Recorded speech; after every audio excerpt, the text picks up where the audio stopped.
English lecturer, English Education Study Program, Faculty of Teacher Training and Education, Batanghari University, Jambi. One of the courses I teach is Introduction to Translation. This subject, Introduction to Translation, has 3 course credits.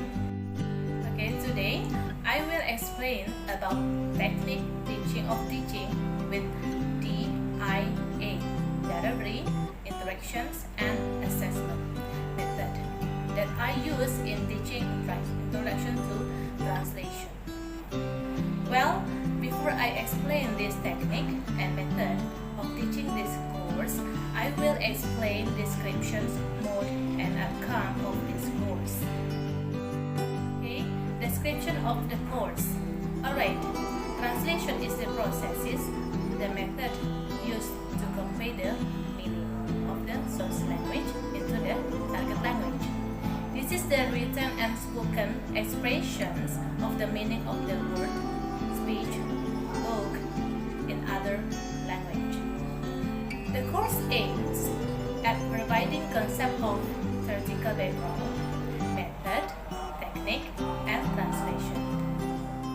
Okay, and also the learning objective of this course is designed to provide the students with competence in the translating different types of the written text of the up to the pre-intermediate level of difficulty from English and Indonesian.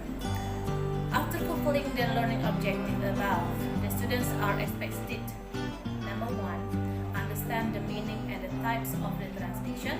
Number 2, then understanding good and correct translation methods and technique. Number 3, practice translating the meaning of the structures and words in English into Indonesian. Number 4, practicing and translating pragmatic elements in English into Indonesian. And number 5, translating cultural elements in the English into Indonesian. And the last, number 6, translating various genres of text in English into Indonesian and vice versa. Okay, let's see the learning objective and the topic that given it to the students. They are number 1, definition of the translation. Number 2, translation strategies. Number 3, the unit of translation. And number 4, translation shifts. Number 5, the analysis of meaning. Okay. Number 6, dynamic equivalence and the receptors of the message. And the number 7, textual pragmatic and equivalence. Number 8, translation and relevance. Number 9, the types in translations. And the 10, text register and register. Number 11, text genre and discourse shifts in the translations. And the 12, agents of power in translation. And number 13, ideology and translation. And the last topic, this is translation in information technology. These courses are conducted by online, and it helps the student to understand the material being taught. This course activity was carried out. The 16 meetings consist of the 4 meetings for teaching learning activities that had been prepared by discussing, doing assignment and quizzes, and 1 meeting for the middle examination and 1 meeting for final examination. So each meeting consists of 100 minutes. Okay, the approach used in this course is the student-centered learning or SCL approach. Courses pros include lectures, question and answers, assignment, discussions, and case studies. In this teaching learning process, I use several online media such as WhatsApp group, Zoom meeting, and Google Classroom. Because of pandemic of COVID-19, we cannot have offline class, so I used media online to teach the students in a Jambi learning project.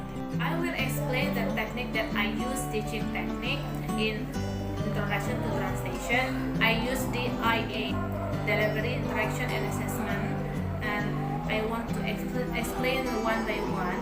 Number 1, textbooks or ebook, case study, recording my sounds to convey to the students in achieve the process the teaching and learning. And number 2, interactions. I use online media such as WA group and Zoom meeting, and the others the Google Classroom.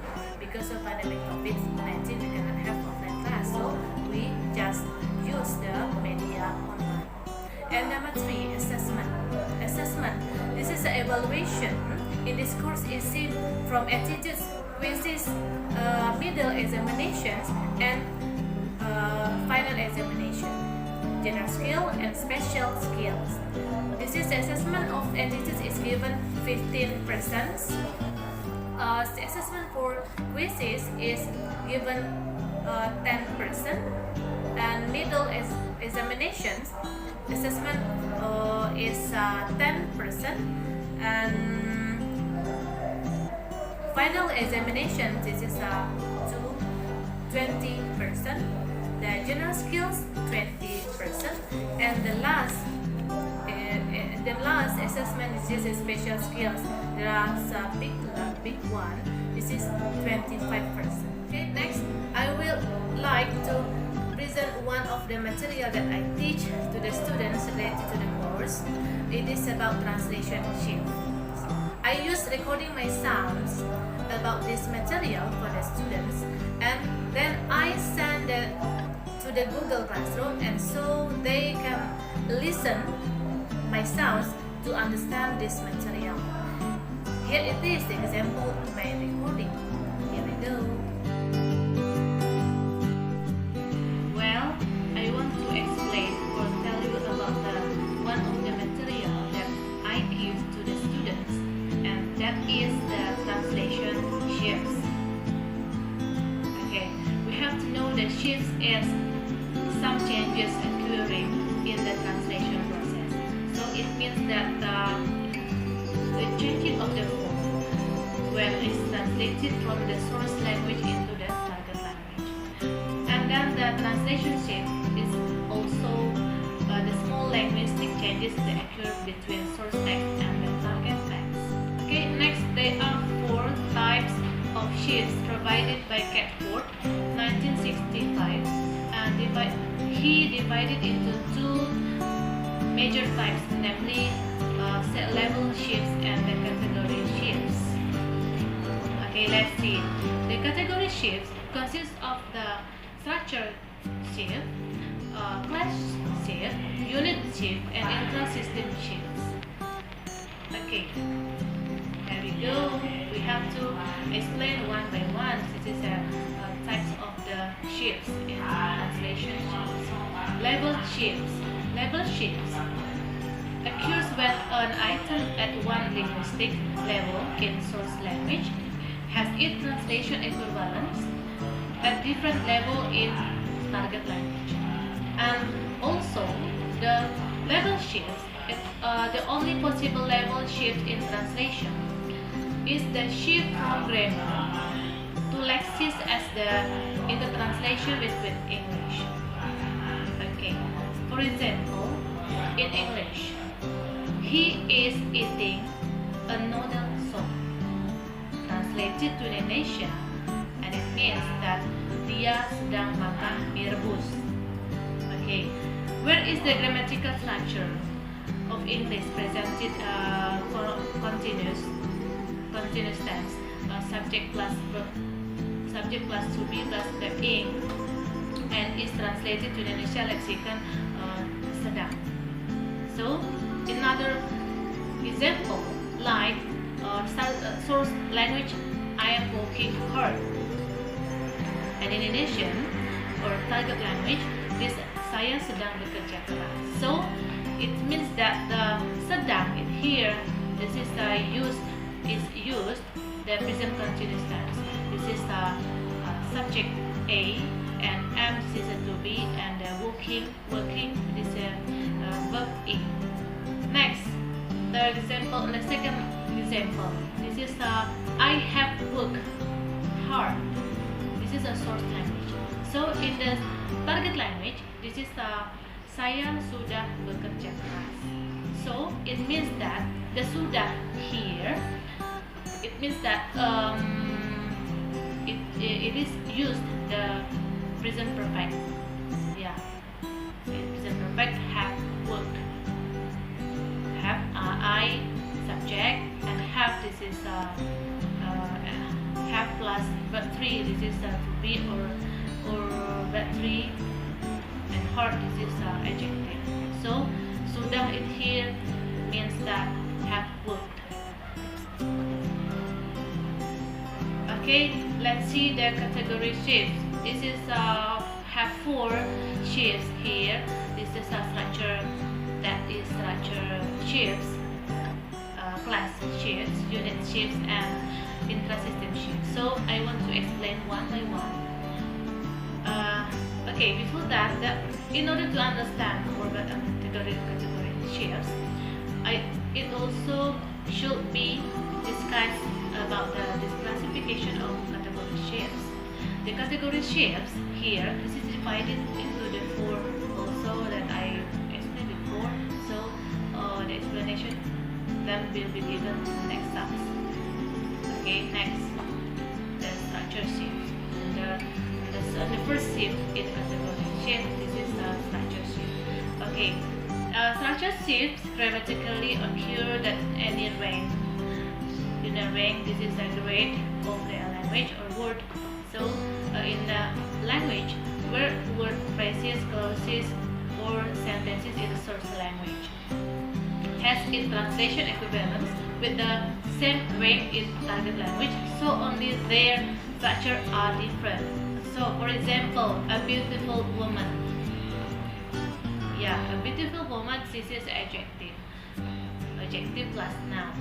So in structure shift, we have some level of some part of speech, like noun, adjective, verb, adverb, or pronoun.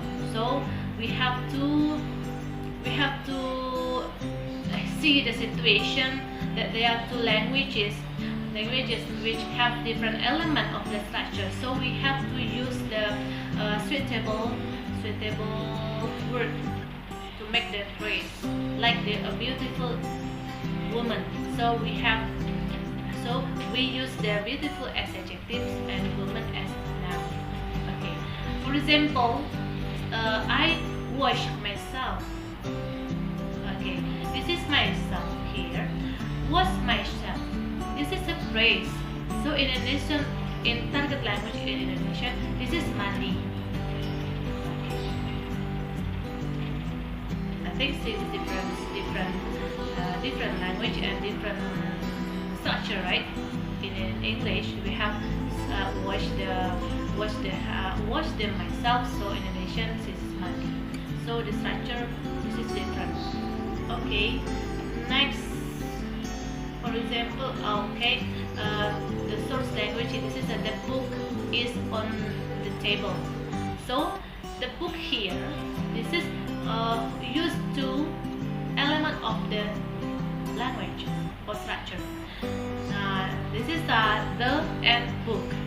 The is here, this is an article, and book here, this is noun. So we have just combine this, and it means that the word to be is a phrase, the book. Okay. Next, the second shift in category shift, this is class shifts. Yeah, class shifts occur when the translation equivalence of a source language items is a member of a different class from the original item. Okay, this shift can happen from a noun into adjective, verb into adjective, so etc. So we can make the what does it mean? We change into the noun into the adjective, or adjective into the noun, or verb into adjective, or adjective into the verb. Sorry. For example, in source language in Indonesian. Mereka bekerja dengan lambat. So we have to translate to Italian language. This is they are working hard slowly. So slowly here, or in the source language, we have found the word lambat, one word, right? So in the target language, we have to change. We have to translate with the slowly. So lambat is adjective in. Lambat is adjective, so slowly is adverb, because this word is added by ly, li, I think. So the changes of the word. This is from the adjective and adverb, I think.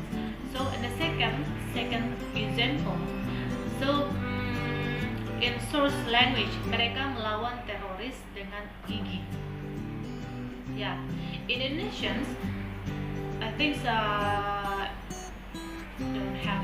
Indonesian doesn't have the adjective or element of the structure or part of speech.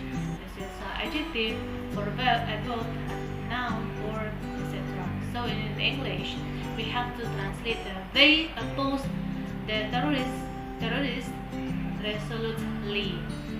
I think same with the before example, and in source language we have to found the gigi as the adjective in English, but and in English we have to found the resolutely in as a adverb, because it is added to l and y. Okay. Now we have to the third shift in category shifts. This is a unit shift. Next, unit shift. Unit shift occur when the translation equivalent at the unit 1 of rank is the source language. It is unit at different rank in the target language. So it can happen from word to phrases, phrase to the word, or phrase to the clause, and etc. So here example of the unit shift. Number 1, in the source language, your watch is very sophisticated. So the watch here in target language, this is jam tangan. Okay, jam tangan here, this is a phrase in the Indonesian. So in English, we have one word, watch, and in the target language we have two words, jam and tangan. This is a change between word to phrase. Okay, now in the second example, there is an exhibition. In the target language, it means that ada pertunjukan. So in source language or English, we have two element of the structure or language, article an and exhibition noun. So in the target language, we have one word. It is pertunjukan. So in example 1, it is found that the unit rank and the changing of rank. Okay, show the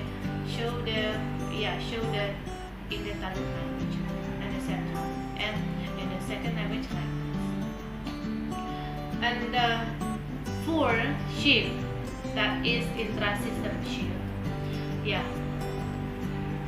It is departures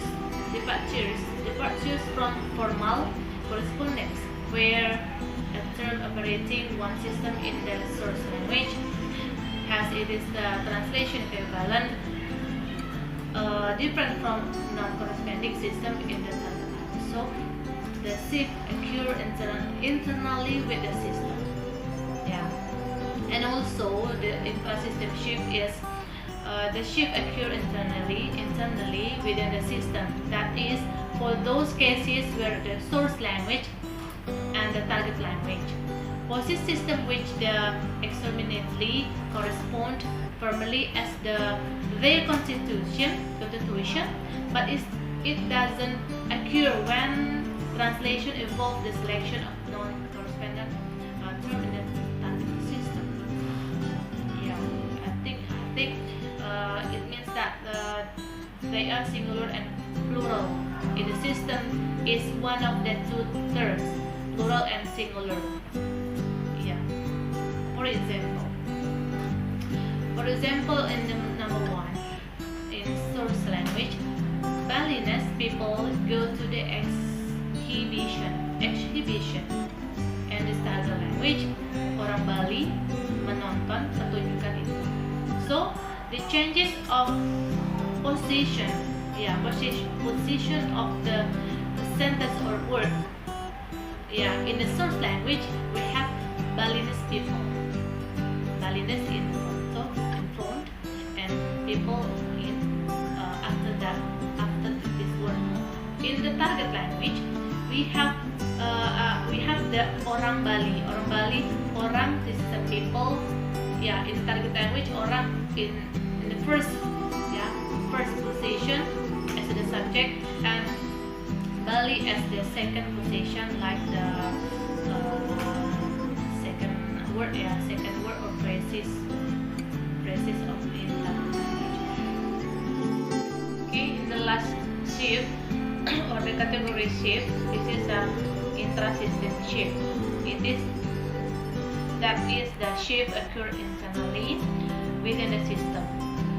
And for those cases where the source language and the target language possess system which approximately correspond formally as to their constitution, but it does not occur when translation involves the selection of the non-corresponding term in the target language system. And also the system is one of the two terms. They are plural and singular, and these terms are also regarded as formally corresponding.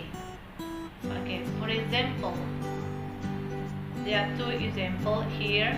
Number 1, source language. Balinese people go to the exhibition.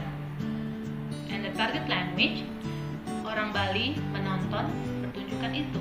So, Balinese people here, it is used people. So the people here is the plural. Okay, right? So here in the target language, orang Bali. In Indonesian, orang is the singular. So this person, like this person in English. So person here is just a singular. But in Indonesian, orang, it is the singular. Yeah. So in the source language and target language here, this is the different use of or part of speech. Yeah. Orang here, orang in the target language is the singular, and the people here, it means that the plural. Okay, in the second example, source language, tourists pay attention to the exhibition, and the target language, wisatawan menaruh perhatian kepada pertunjukan itu. Okay, tourists here, it means that it use plural as the word, and the wisatawan here in Indonesian means that singular, except in Indonesian use the para wisatawan, so we have to use the plural here. Yeah, in the tourists and as and para wisatawan. So this is the same system or same structure or same uses of the word, except the uses the wisatawan only and tourists and as. Okay, now I think it's enough for explanation about the translation here, and I hope the students understand about my material about the translation think enough, and wassalamualaikum warahmatullahi wabarakatuh.